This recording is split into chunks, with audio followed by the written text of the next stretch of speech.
하나님께서 우리에게 주신 말씀은 잠언서 22장의 말씀입니다. 우리 1절부터 9절까지 잠언 22장 1절에서 9절까지 한 목소리로 같이 읽겠습니다. 많은 재물보다 명예를 택할 것이요 은이나 금보다 은총을 더욱 택할 것이니라. 가난한 자와 부한 자가 함께 살거니와 그 모두를 지으신 이는 여호와시니라. 슬기로운 자는 재앙을 보면 숨어 피하여도 어리석은 자는 나다가다 해를 받느니라. 겸손과 여호와를 경외함의 보상은 재물과 영광과 생명이니라. 배역한 자의 길에는 가시와 올무가 있거니와 영혼을 지키는 자는 이를 멀리하느니라. 마땅히 행할 길을 아이에게 가르치라. 그리하면 늙어도 그것을 떠나지 아니하리라. 아멘. 할렐루야. 하나님께서 주신 은혜와 평강이 우리 성도님들 위해 늘 충만하시기를 주님의 이름으로 축원드립니다. 우리가 지난주에 한 주 동안 삼시로 말씀 나누기의 말씀이 21장 21절입니다. 공의와 인자를 따라 구하는 자는 생명과 공의와 영광을 얻으리라. 이 말씀을 가지고 한 주간 열심히 묵상하셨나요? 공의와 인자를 따라 구하는 것은 우리 말씀을 통해서 십자가임을 확인했습니다. 그러니 십자가 안에 행할 때에 생명과 공의와 영광을 얻게 됩니다. 그러므로 우리 그리스도인들은 이 땅에서부터 생명을 풍성하게 누리는 자들이에요. 예수님이 내가 온 것은 양으로 생명을 얻게 하고 그것을 어떻게 하시려고요? 풍성히 누리게 하시려고 이 땅에 오셔서 십자가에서 우리 허물과 죄를 다 담당하시고 부활하셔서 우리의 부활의 승리 첫 열매 되신 줄 믿습니다. 그러니 이 십자가 안에서 우리 그리스도인들은 행복한 자들이에요. 근데 우리 성도님들은 한 주간 행복하셨나요? 성경에서 행복의 상태를 샬롬이라고 그러고요. 안식 가운데 거한다라고 합니다. 그러니 우리는 샬롬과 안식을 늘 누리며 살아야 됩니다. 그래서 이 행복한 상태를 평안의 상태라고 얘기해요. 평안한 것. 그럼 평안한 상태는 어떤 상태냐? 우리 안에 부정적인 공격성, 원망, 분노, 두려움, 걱정, 근심이 없는 상태입니다. 그것을 이제 뇌과학자들이 뇌를 스캔해 보니까 두려움, 원망, 분노, 두려움, 걱정, 근심, 공격성이 막 발현될 때는 우리 안에 편도체라는 부분에 전기가 막 바짝바짝해요. 근데 편도체가 안정이 되고 그래서 이런 부정적인 감정들이 없을 때 편안해지면서 우리 뇌의 전전두피질, 우리 대뇌라고 그러죠. 인류의 뇌, 지식인의 뇌. 그래서 세상의 짐승과 사람을 구별하는 것이 이 부분인데 이 부분이 반짝반짝 전기가 자극되면서 잘 작동이 됩니다. 이것이 뇌과학자들이 말하는 편안한 상태예요. 근데 성경이 말하는 샬롬, 안식, 행복한 상태와 이것이 동일합니다. 똑같이 말씀하고 있어요. 근데 우리는 우리 안에서 이러한 공격성, 원망, 분노, 두려움, 걱정, 근심 같은 것이 잘 없어지지 않습니다. 왜 그럴까요? 우리는 세상에서 계속 잘못된 행복에 대해서 세뇌당했기 때문이에요. 그래서 미래에 이렇게 되면 행복할 거야 라고 하는 것이 세상이 말하는 행복입니다. 미래에 이렇게 돼야 돼. 미래에 이렇게 돼야 돼. 이렇게 해야 나는 행복할 거야. 그러면 여기에는 기본적으로 무엇이 바탕이 되어 있느냐 하면 현재는 불행한 상태로 상정해 놓고 끊임없이 더 나은 것을 추구하기 위해서 지금을 참고 견디고 버티고 힘내야 되고 나를 고통스럽게 해야 돼라고 하는 것이 세상이 말하는 행복의 방식이에요. 그러면 우리가 세상에 살면서 계속 이런 것에 노출되며 학교에 다닐 때부터 더 좋은 학교, 더 좋은 고등학교, 더 좋은 대학교, 더 좋은 직장, 더 좋은 삶 계속 이런 것들을 강요받다 보니까요. 우리 스스로는 우리를 평안하게 내버려 두질 않아요. 그러니 그냥 편안하면 괜히 무엇이 몰려올까요? 불안, 걱정, 두려움이 몰려와요. 이게 끝나면 어떡하나? 이게 잘못된 건 아닌가? 내가 편안하면 지금 이게 편안한 게 정말 맞는 건가? 왜 그러냐면 비교와 경쟁의 가치관 가운데 있는 세상 속에서 계속 살아왔기 때문에 그렇습니다. 근데 이런 삶은 결코 행복한 삶이 아니라는 것을 성경이 말씀하고 있을 뿐만 아니라 여러 가지 뇌과학이라든지 철학자들이 얘기합니다. 쇼펜하우어 같은 사람은 삶의 무게중심을 외부에서 찾을 때 절대 행복할 수 없다고 얘기해요. 외부에서 나의 소유, 혹은 지위, 혹은 자녀, 혹은 친구나 어떤 사교 모임, 거기서 삶의 무게가 거기에 집중돼 있을 때 절대 행복할 수 없다고 얘기합니다. 오히려 공허와 무료함, 정신적인 빈곤에 빠지게 된다고 해요. 그래서 밖에서 일어나는 하찮은 일에 늘 신경을 기울이면서 그렇다 보면 자연스럽게 어디에는 무관심해질까요? 내면에는 무관심해져요. 우리 성도님들이 다 운전을 하시잖아요. 운전을 하는데 누가 내 앞에 끼어든다는 것은 중요한 일일까요? 하찮은 일일까요? 하찮은 일이죠. 근데 그게 중요해서 막 열이 받고 막 그래가지고 앞으로 탁 돌진해가지고 끼어들어서 브레이크 팍 받고 그러면 나는 어디에 자꾸만 몰두하고 있는 거예요? 하찮은 일에 자꾸만 신경을 기울이는 겁니다.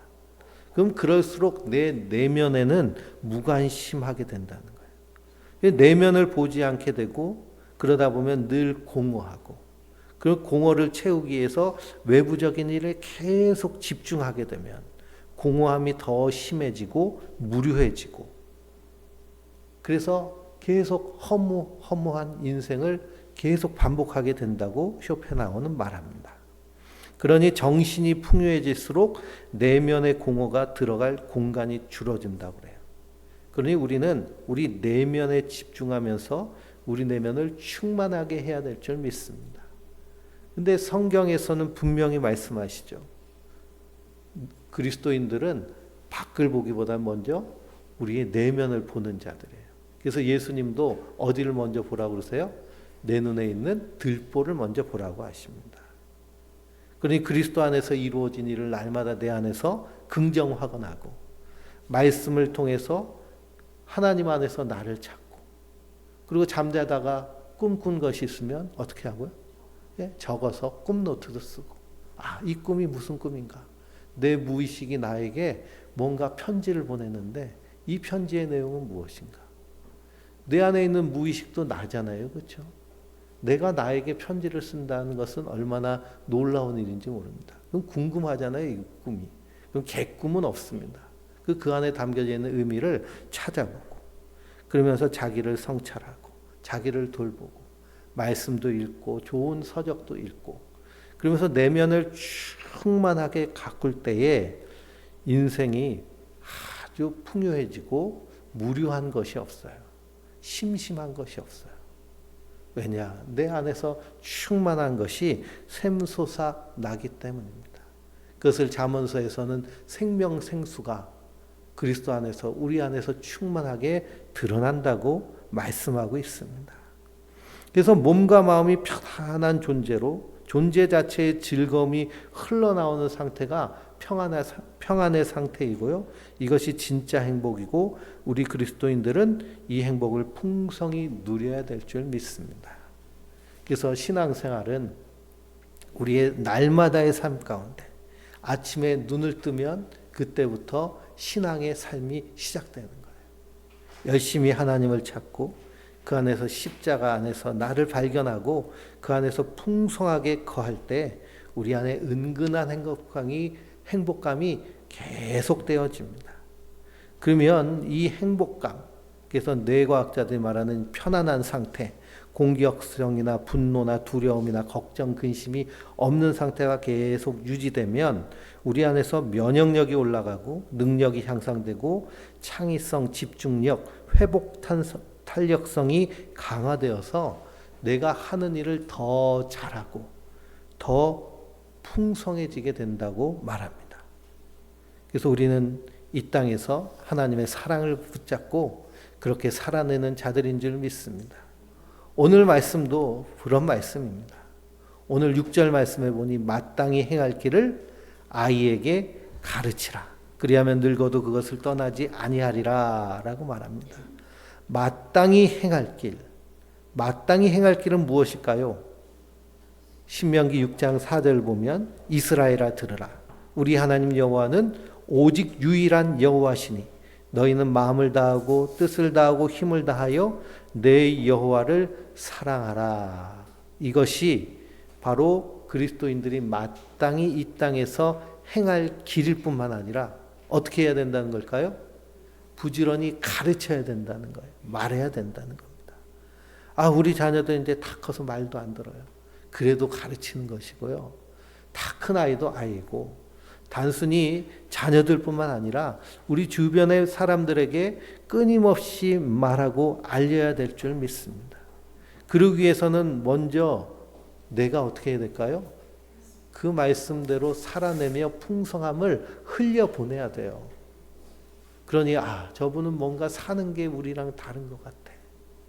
뭔가 좀 어려운 것도 잘 극복해내고 힘들어도 막 요동하지 않고 뭔가 안정적이야. 이런 소망의 모습들이 우리 안에서 흘러나가야겠습니다. 너나 잘해 그러면 비극이 시작되는 거죠.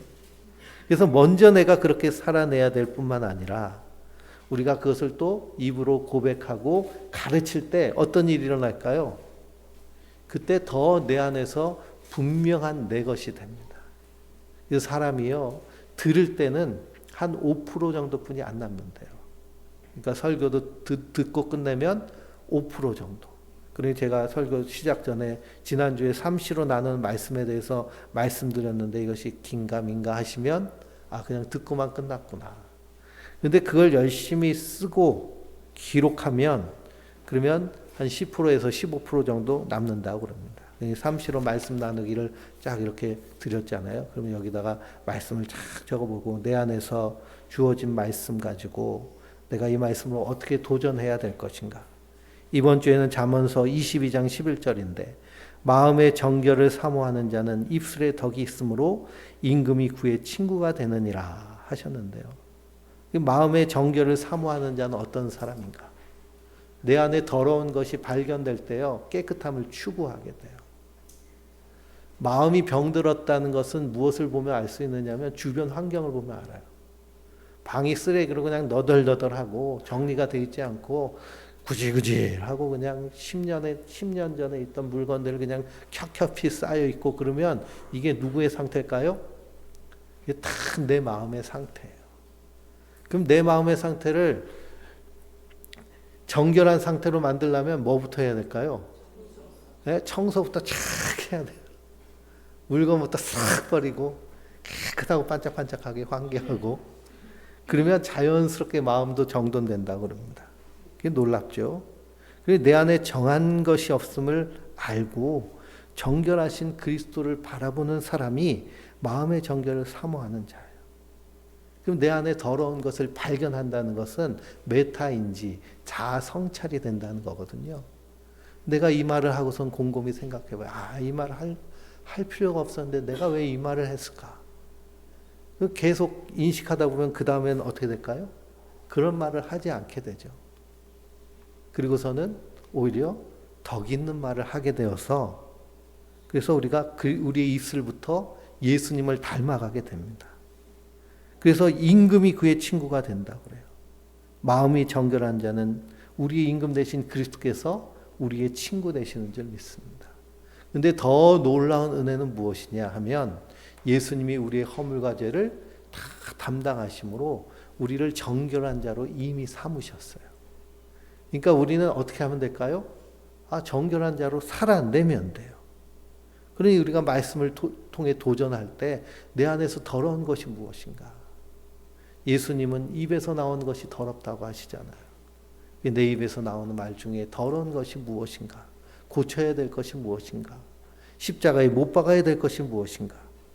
이렇게 우리가 말씀에 집중하여서 살아낼 때 우리 안에서 이 충만함이 넘치게 되는 줄 믿습니다. 그래서 마땅히 행할 길을 가르치라 라고 하셨어요. 신명기 말씀은 이 말씀을 얼마나 강조하는지요. 신명기 6장을 한번 펴보실까요? 신명기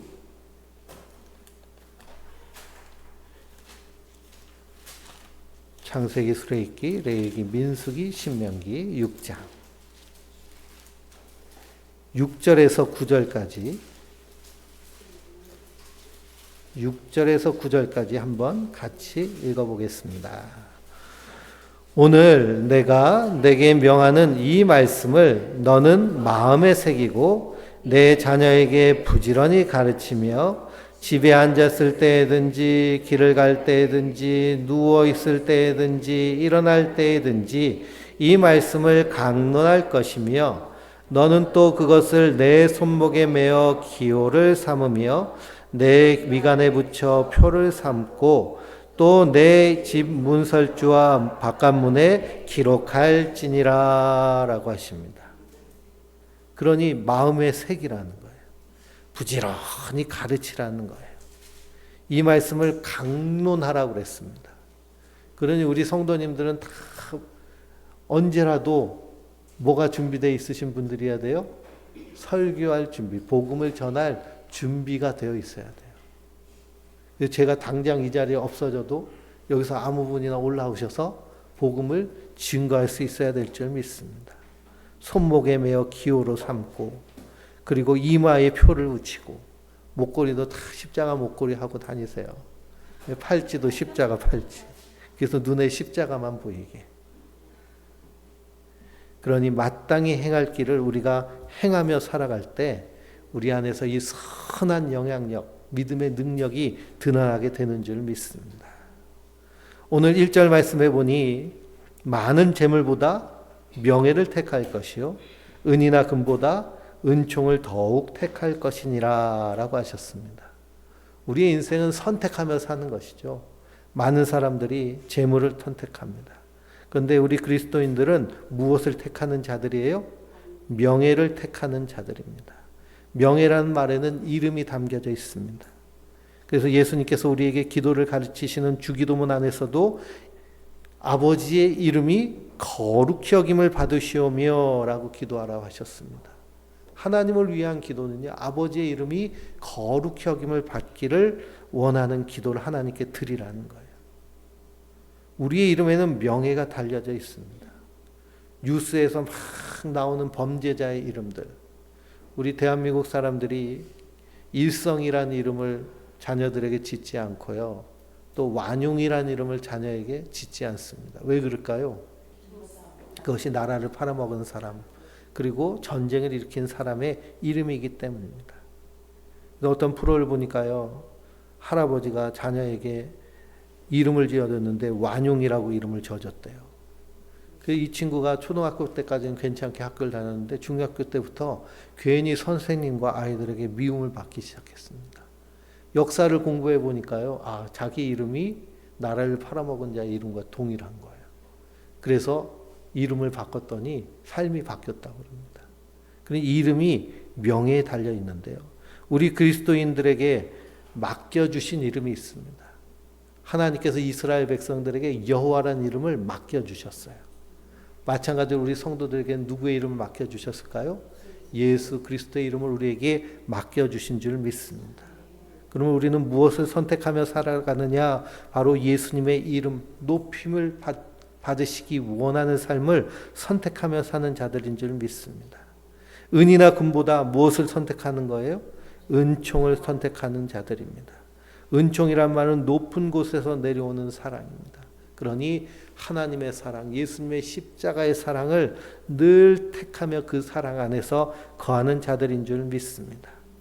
2절에 보니 가난한 자와 부한 자가 함께 살거니와 그 모두를 지으신 이는 여호와시니라 라고 하셨는데요, 이 말씀을 1세기의 성자인 어거스틴이 이렇게 설교를 합니다. 부자와 가난한 자가 마주치며 살게 되는 이 세상에서 부자는 가난한 자를 돕도록 하기 위해서 부욕해 하셨고, 가난한 자는 부자를 시험하게 하기 위하여서 마주치게 하셨다라고 설교를 합니다. 그러니 하나님 내게 부요함을 주셔서 부욕해 된 것은 누구를 위해서? 가난한 자를 위해서. 아유, 내가 어떻게 하다 보니까 폭삭 망해서 가난해요. 그러면 누구를 시험하기 위해서? 부자를 시험하기 위해서. 성경은 고아와 과부와 나그네 돌볼 것을 명령하셨습니다. 대한민국은요, 그래도 나름대로 복지국가를 향해 가고 있잖아요. 그러니 세금 내는 것 아까워하지 마시기 바랍니다. 세금을 많이 내면 많이 낼수록 어떻게 하고 있는 거예요? 예? 그건 가난한 사람을 돕는 일에 국가가 사용하기 때문에요. 그래서 가난한 일을 돕는 거예요. 또 내가 그런 어떤 도움을 받는다라고 하면 세금을 많이 내는 사람들에 대해서, 부자들에 대해서 우리가 적대감을 가질 필요가 없습니다. 그래서 우리는 이 땅에서 주어진 것에 감사하며 내가 도울 수 있는 힘이 있다는 것, 그것처럼 큰 은혜와 감사가 없는 줄 믿습니다. 3절을 보면 슬기로운 자는 재앙을 보면 숨어 피하여도 어리석은 자는 지나가다가 해를 받느니라 라고 하셨어요. 지난 한 주간 동안 얼마나 경고 문자가 많이 왔는지요. 다 받으셨죠. 충주댐하고 횡성댐 방류한다고 거기 근처에 가지 말라고 계속 하루에 3번씩 오더라고요. 넘어오니까 좀 그렇기도 했는데요. 우리가 살고 있는 시대가 이제 재난의 시대, 기후 재난의 시대의 도래에 있습니다. 3대 구경이 있대요. 불구경, 물구경, 싸움 구경이 제일 재밌다고 그럽니다. 근데 구경하다가 어떻게 될 수도 있어요? 해를 받을 수 있는 거죠. 근데 여기서 이 슬기로움은 성경이 말하는 슬기, 성경이 말하는 지혜는 영혼과 관련되어 있습니다. 그래서 참 지혜는 우리의 영혼의 때에 어디로 피하는 자가 가장 슬기로운 자일까요? 십자가 아래로 피하는 자가 가장 슬기로운 자들인 줄 믿습니다. 그러므로 한 주간도 슬기로운 신앙생활을 십자가 밑에서 잘 하시기 바랍니다. 4절을 보니 겸손과 여호와를 경외함의 보상은 재물과 영광과 생명이라 라고 하셨습니다. 그러니 하나님은 어떤 사람을 기뻐하실까요? 겸손한 자를 기뻐하고 그리고 하나님을 경외하는 자를 사랑하십니다. 그러니 하나님의 말씀 따라 사는 자들, 성경을 보면 사도 바울은 이렇게 고백을 하죠. 가난하나 부유한 자로, 무명하나 유명한 자로, 약하나 강한 자로 하나님 드러내게 하시는 줄 믿습니다. 겸손에는 힘이 있습니다. 우리는 어떻게 해서든지 이 땅에서 겸손하려고 노력을 해야 됩니다. 우리의 육체에 대한 것도 겸손해야 되고요. 삶에 대한 태도도, 사람을 대하는 태도도 늘 겸손할 때 손해볼 것이 하나도 없습니다. 제가 운동을 하는데 달리기를 해요. 한 5km 이렇게 쭉 달리면 한 30분 안 되게 달리는데요. 이렇게 처음에 달리다 보면 이제 욕심이 생겨가지고 또 좀 더 빨리, 더 멀리 가려고 막 뛰어요. 저희 원주 종합운동장 저녁에 가면 그럼 달리는 사람들이 참 많습니다. 젊은 사람들은 막 빨리 다르죠. 근데 그걸 보면서 50대가 그거 따라가겠다고 같이 뛰다가요. 정강이가 부상당하고 발목이 나가고. 그래서 항상 자기의 형편에 따라서 그게 겸손한 거죠. 근데 사람들은 조금만 익숙해지면 이 겸손을 잃어버립니다.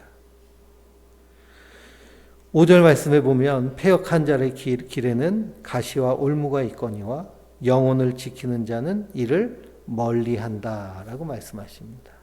그러니 이 말씀이 3절에 슬기로운 자는 재앙을 보면 숨어 피하여도 어리석은 자는 나가다가 해를 받는다라는 말씀과 겸손과 여호와를 경외함의 보상은 재물과 영광과 생명이니라 하는 말씀과 동일한 말씀입니다.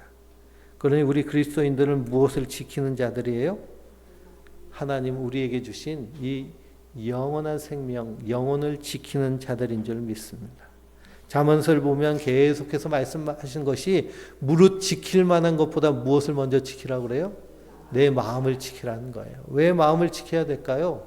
우리 마음은 영혼을 담고 있는 그릇이기 때문에 그렇습니다. 그러면 이 마음은 또 몸과 연결되어 있잖아요. 그래서 몸과 마음과 영혼은 함께 가는 것이기 때문에 우리가 무엇 하나도 소홀히 해서는 안 될 줄 믿습니다.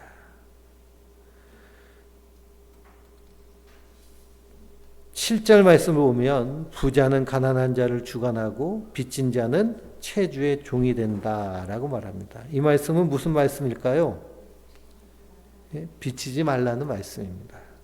로마서 13장 8절을 보면 피차 사랑의 빚 외에는 아무에게든지 아무 빚도 지지 말라. 남을 사랑하는 자는 율법을 다 이루었느니라 라고 하십니다.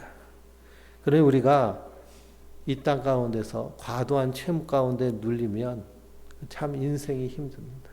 그래서 빚져서는 안 되지만요. 무엇은 많이 져도 돼요? 사랑의 빚은 많이 져도 돼요. 누군가 나에게 도와주는 사랑을 베푸는 것에는 우리가 감사함으로 받아야 됩니다.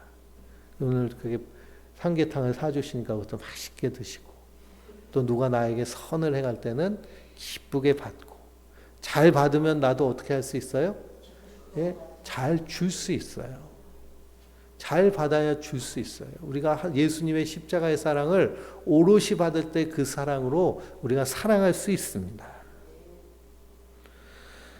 근데 8절에 보면 악을 뿌리는 자는 재앙을 거두리니 그 분노의 기세가 쇠하리라 그랬습니다. 그러니 사랑의 빛이 아닌 악을 뿌리는 자는 재앙을 거두게 되고요. 하나님 반드시 심판하신다고 했습니다. 그래서 성경은 악인의 형통을 부러워하지 말라고 하세요. 왜 그냥 하나님이 심판하실 것이기 때문입니다. 9절에 보면 선한 눈을 가진 자는 복을 받으리니 이는 양식을 가난한 자에게 주느니라 라고 하셨어요. 선한 눈을 가진 자란 선하신 하나님의 마음을 담고 있는 사람입니다. 그러니 우리는 그리스도 안에서 우리의 눈이 어떤 눈이 되어야 될까요? 선한 눈, 예수님의 눈, 하나님의 마음이 되어야 될 줄 믿습니다. 그래서 예수님은 늘 어떤 사람들을 만나셨어요? 병들고 가난하고 죄인인 사람들을 만나셔서 그들을 회복시켜 주십니다. 근데 놀랍게도요, 우리의 뇌가 언제 가장 행복하냐라고 과학자들이 연구를 했는데 언제 가장 행복해질까요? 베풀어주고 나눠줄 때 가장 행복해진다고 합니다.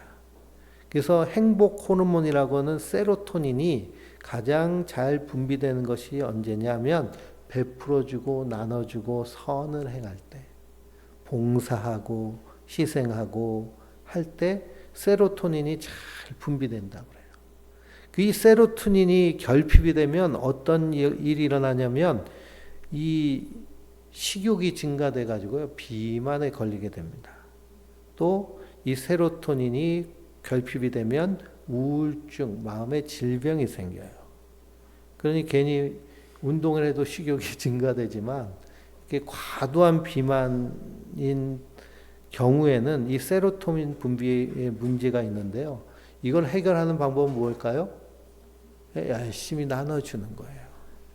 그럼 최고의 다이어트는 뭘까요? 열심히 나눠주는 거예요. 나눠주고 선을 베풀고 많아도 안 나눠주는 사람은 많아요. 그래서 우리는 그리스도의 선한 눈을 가진 자로 이렇게 선포하고 사시기 바랍니다. 선한 눈이 있다면 어떤 눈도 있을까요? 악한 눈도 있겠죠. 잠언서 23장을 한번 보실까요? 23장 6절 8절입니다. 23장 6절에서 8절. 악한 눈이 있는 자의 음식을 먹지 말며 그에 맛있는 음식을 탐하지 말지어다. 대저 그 마음의 생각이 어떠하면 그 위인도 그러한즉 그가 내게 먹고 마시라 할지라도 그의 마음은 너와 함께 있지 아니함이라. 내가 조금 먹는 것도 토하겠고 내 아름다운 말도 헛된 대로 돌아가리라 그랬습니다. 그러니 악한 눈을 가진 자는 두 마음을 품는 자예요. 내가 저 사람에게 이렇게 해서 이런 것을 받아내겠다라고 하는 의도를 가지고 하는 그런 일들. 그런 사람이 주는 음식은 먹지도 말고 탐하지도 말라는 거예요. 왜 그럴까요? 먹는 것보다 더 다 토해내야 되기 때문에. 그래서 요한 웨슬리 목사님은 우리가 선을 행할 때 두 가지를 늘 강조를 하셨어요. 감성의 순결, 의도의 단순성. 예수님의 사랑으로 하면 되는 거예요. 의도의 단순성. 이걸 통해서 죄를 뭐 어떻게 해보려고 하는 의도가 아니라 그냥 사랑하기 때문에 하면 돼요. 우리가 모든 섬김이든 봉사든 그렇게 하면 마르다가 될 일이 없습니다. 마르다는 열심히 예수님 대접하면서 마음이 상했잖아요. 저 마리아는 왜 저기서 저러고 있어? 예수님의 사랑하는 마음으로 대접한 것이 아니기 때문입니다. 그래서 예수님은 마리아를 향해서 마리아가 더 좋은 것을 택했다고 말씀하셨죠. 28장 잠언서 28장 22절에도 악인의 눈이 나오는데요. 악한 눈이 있는 자는 재물을 얻기만 급급하고 빈궁이 자기에게로 임할 줄을 알지 못하느니라 라고 하셨습니다. 그러니 우리는 선한 눈 가질 때도 있고요. 악한 눈 가질 때도 있습니다. 그러니 악한 눈이 이렇게 번뜩일 때는 어떻게 해야 될까요? 십자가에 못 박아 죽여야 됩니다. 예수님은 어떻게 하라고 그러셨어요? 뽑아버리라고 하셨잖아요. 내 한쪽 눈이 범죄라면 뽑아버리라. 한쪽 눈 없이 하나님 나라에 가는 것이 더 낫다고 하십니다. 우리가 내 자신의 모습들을 항상 돌아봐야겠습니다. 10절을 보면 거만한 자를 쫓아내면 다툼이 쉬고 싸움과 수욕이 그친다라고 말씀하고 있어요. 성경은 모든 인간이 다 거만한 것으로 말씀하고 있습니다. 이사야서 2장을 읽어보면 거만한 사람들, 눈이 높은 자, 교만한 자, 그리고 자고한 자, 스스로 높다고 생각하는 자들, 그런 사람들 하나님이 심판하신다고 하셨어요. 그러니 우리는 날마다 우리가 하나님 앞에서 얼마나 연약한 자임을 인정하고 그 십자가 앞에 무릎 꿇는 겸손한 자가 되어야 될 줄 믿습니다.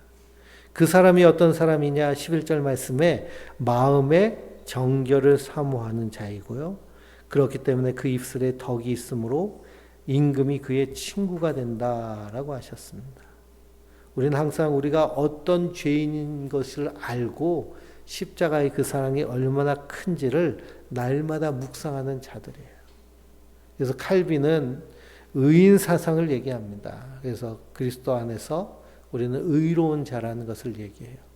그렇지만 요한 웨슬리 목사님은 200년 후에 종교개혁을 하면서 우리가 하나님 보시기에 의로운 자지만 우리는 하나님 앞에 항상 용서받은 죄인이다라는 것을 잊지 말아야 된다고 말합니다. 예수님도 비유로 말씀하실 때 1만 달란트 빚진 자의 비유를 하십니다. 그러니 우리는 그 1만 달란트보다 훨씬 더 큰 십자가의 사랑에 빚을 진 자예요. 시편 51편은 다윗이 밧세바와 범죄한 후에 하나님께 회개하며 올려드린 노래입니다. 그 51편 10절을 보면 하나님이여 내 속에 정한 마음을 창조하시고 내 안에 정직한 영을 새롭게 하소서라고 기도합니다. 그러니 정한 마음, 정결은 우리 안에 있다는 거예요? 없다는 거예요? 없다는 걸 아는 거예요. 그래서 하나님이 창조해 주셔야 돼요. 어떻게 창조해 주셔야 될까요? 날마다 창조해 주셔야 돼요. 만나를 주시듯이. 그래서 하나님의 성경에서의 우리 인생의 단위는 하루예요. 하루. 내가 밤이 돼서 잠자리에 들면 그 하루가 끝난 것이고요. 아침에 눈을 뜨면 새 하루가 시작되는 거예요. 여기서 하나님의 새로운 창조가 우리 안에서 날마다 이루어져야겠습니다. 그때 우리 안에 그 풍성함과 충만함으로 그리스도와 친구가 되며 이 땅 가운데 덕을 전할 수 있습니다. 12절 말씀에 여호와의 눈은 지식 있는 사람을 지키시나 사악한 사람의 말은 패하신다라고 하셨습니다. 여호와의 눈이 지식 있는 사람을 지키신다라고 할 때요. 히브리어 성경을 읽어보면 여기 사람이란 단어가 없어요. 사람이란 단어가 없는데 사람이란 단어를 넣어버려서 그래서 한 사람을 지칭하는 것처럼 여겨집니다. 근데 사람을 빼면 더 이해하기가 쉽습니다. 여호와의 눈은 무엇을 지키세요? 지식을 지키세요. 여호와의 눈은 지식을 지키고 여호와의 눈이 지키는 지식은 하나님의 말씀입니다. 하나님의 말씀이 지식의 말씀이기 때문에 단 한 말씀도 땅에 떨어지지 않고 다 성취되도록 하나님께서 일하시는 줄 믿습니다. 과학이 발전하면 발전할수록요, 사람들이 생각하기에 과학이 발전하면 발전할수록 하나님이 없고 우리가 다 그냥 스스로 잘 살고 잘 먹고 잘 살 수 있을 거야 라고 이렇게 생각을 했지만, 과학이 발전할수록 말씀의 원리가 진리라는 것을 더 강하게 증명을 합니다. 말씀대로 사는 것이 삶의 진리라는 것을 더 강하게 증명해요. 심리학이라든지 분자생물학이라든지 양자물리학, 유전자학 이런 것들 계속 공부하면 제가 말씀드린 것이 이런 내용들이거든요. 그러니 우리가 이 땅에서 용서하며 연민하며 사랑, 감사, 존중, 수용의 마음을 가지고 베풀며 살면 그러면 손해 같잖아요. 근데 우리 안에서 막 호르몬이 어떤 호르몬이 막 나온다고요? 예? 행복 호르몬 세로토닌이 막 나온다고요. 세로토닌만 나오느냐 하면 우리 그 유전자의 끝에 있는 텔로미어를 연장시키는 텔로모아젤이 계속 분비가 돼서 노화를 연장시키고, 노화를 피부 노화, 신체의 노화를 이렇게 연장시켜요. 그래서 나이가 많이 들어도 건강하고 풍성하게 생활할 수 있도록 몸이 그렇게 작동을 합니다. 그래서 유전자학이요, 예전에는 우리가 상식처럼 생각하는 것이 부모님으로 받은 유전자가 그냥 내 안에서 만들어져서 완성된 것으로 생각하였는데, 요즘은 그 유전자학이 폐기됐어요. 그래서 후성 유전자학이라고 하는데요. 우리가 벌을 보잖아요. 벌 보면은 일벌이 있고 여왕벌이 있습니다. 그리고 일벌은 다 암컷들이에요. 숫벌이 있기는 하지만, 그러면은 이 일벌과 여왕벌은 태어날 때부터 이렇게 얘는 일벌로 얘는 여왕벌로 이렇게 태어났을까요? 그렇지 않고요. 똑같이 애벌레로 태어납니다. 근데 여기 도우미 일벌들이 이렇게 일반 애벌레들한테는 꿀을 먹여요. 근데 이제 우리 여왕벌이 좀 이제 나이가 들어서 이렇게 출산력이 떨어졌어요. 보통 일벌은 2달을 살고 여왕벌은 1년을 사는데요. 그러면 새로운 여왕이 필요해요. 그러면 이 애벌레를 돌보는 일벌들이 한 애벌레에게 꿀을 먹이지 않고 로얄 젤리를 먹여요. 그러면 이 벌은 뭐가 될까요? 애벌레는 여왕벌이 되는 거예요. 뭐에 따라서? 먹는 거에 따라서. 유전자가 결정된 것이 아니라 먹는 거에 따라서. 이것이 후성 유전자학을 가장 간편하게 설명하는 거예요. 우리가 어떻게 자느냐에 따라, 우리가 어떤 음식을 먹느냐에 따라, 그리고 우리가 어떻게 운동하느냐에 따라, 그리고 우리가 어떻게 기도하고 명상하느냐에 따라, 삶의 태도를 갖느냐에 따라서 우리 유전자가 이렇게 바뀌어지는 거예요. 그러니 외국 사람들이 한국에 와가지고 한국 음식을 먹고 생활하면 어떻게 변할까요? 한국 사람처럼 비슷하게 변해요. 근데 미국에 사는 재미교포들 있잖아요. 그런 사람들은 딱 보면 티가 나요. 뭔가 외국 사람 같은 티가 나요. 왜냐? 그런 영향을 받기 때문에. 우리 유전자가 그렇게 변화됩니다. 하나님 그렇게 만드셨어요. 그러니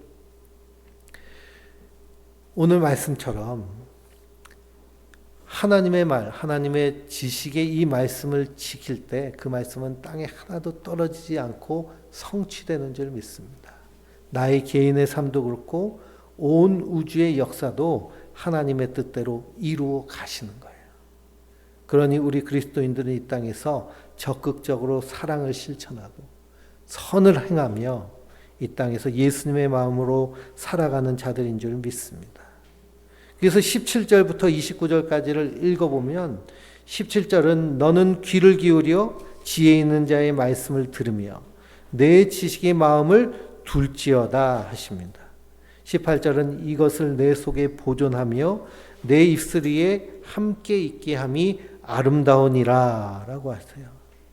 19절은 내가 내게 여호와를 의뢰하게 하려 하여 이것을 오늘 특별히 내게 알게 하였노니 내가 모략과 지식의 아름다운 것을 너를 위하여 기록하여 내가 진리의 확실한 말씀을 깨닫게 하며 또 너를 보내는 자에게 진리의 말씀으로 회답하게 하려 함이니라 라고 하십니다. 그러니 지혜로운 이 하나님의 말씀을 듣고 우리는 어떻게 사는 자들일까요? 말씀대로 사는 자들이에요. 말씀대로 사는 삶이 가장 행복하고 복된 삶인 줄 믿습니다. 근데 24절 25절에 보면 노를 품는 자와 사귀지 말며 울문한 자와 동행하지 말지니 그의 행위를 본받아 내 영혼을 올무에 빠뜨릴까 두려움이니라 라고 하십니다. 그러니 화내는 사람, 그럼 분노를 갖고 사는 사람 옆에 있으면 그 영향력이 어떻게 되는 거예요? 고스란히 오게 되어서 함께 고통 가운데 빠지게 됩니다.